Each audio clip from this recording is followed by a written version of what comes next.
Thank you for purchasing a STACYC, helping us share the love of riding. In this video, we're going to walk you through how to remove the rear wheel from an 18eDRIVE or 20eDRIVE.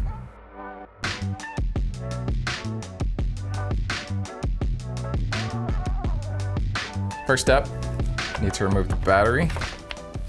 You're going to want to locate the 6 side panel screws on the left side of the STACYC. You leave the bottom 2 closest to the footrest in place for now. So taking a slim Phillips head screwdriver, remove the 6 screws.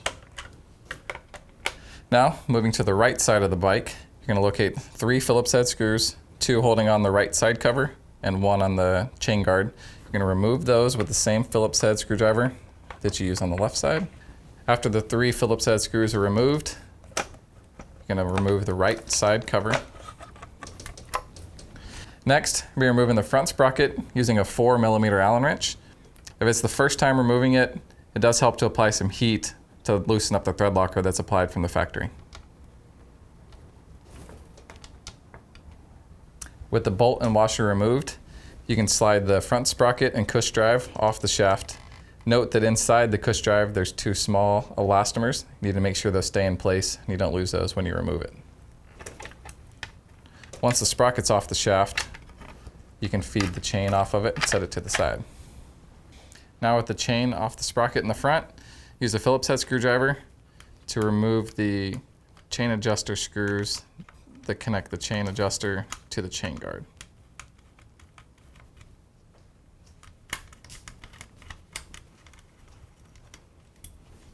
Next, using the 17mm wrench or socket, you're going to remove the right side rear axle nut.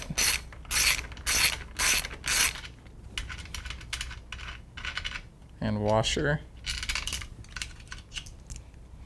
And you're going to remove the chain adjuster. All right, using a 4mm Allen wrench, you're going to remove the rear caliper mounting bolt and washer. Using a 3mm Allen wrench, you're going to remove the 2 rear brake disc guard mounting bolts.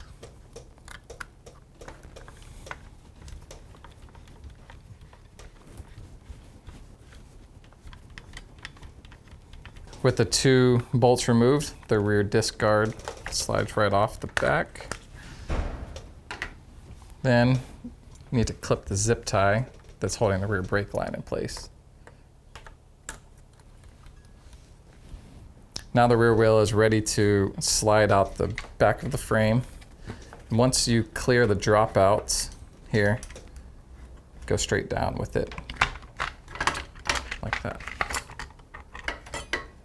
For reassembly, follow the instructions in the reverse order. Hold the rear caliper in your hand and slide the brake disc between the 2 pads inside the caliper. And then the caliper can sit down on top of the rear axle. And then the axle can slide in the back of the dropouts.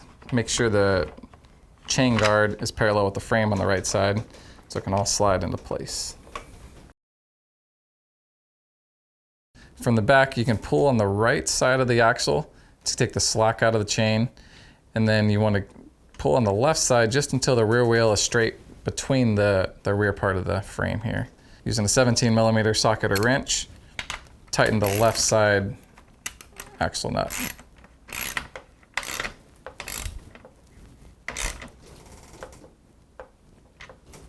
Using a 4mm Allen wrench, you're going to install the rear caliper mounting bolt through the frame. Then, using a 3mm Allen wrench, you're going to reattach the rear disc guard mounting bolts. All right, using a zip tie, you're going to attach the rear brake cable to the frame, inside of the frame here. There's a groove that it sits in, so make sure it's firmly in place there. And then zip tie it in place.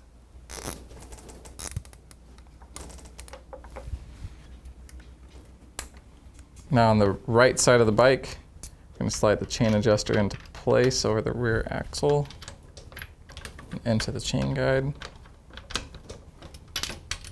then you can put the 17mm nut and washer just finger tight for now to hold it in place.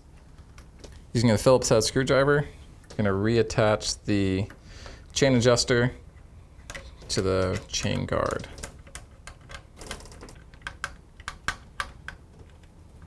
To adjust the chain tension, use an 8mm socket or wrench to adjust the jam nut on the back of the adjuster, turning it clockwise to pull the axle back and put more tension on the chain, or counterclockwise to slide the axle forward and release tension on the chain. Once you're sure that the chain has the proper amount of tension, use a 17mm ratchet or wrench to tighten the right side rear axle nut.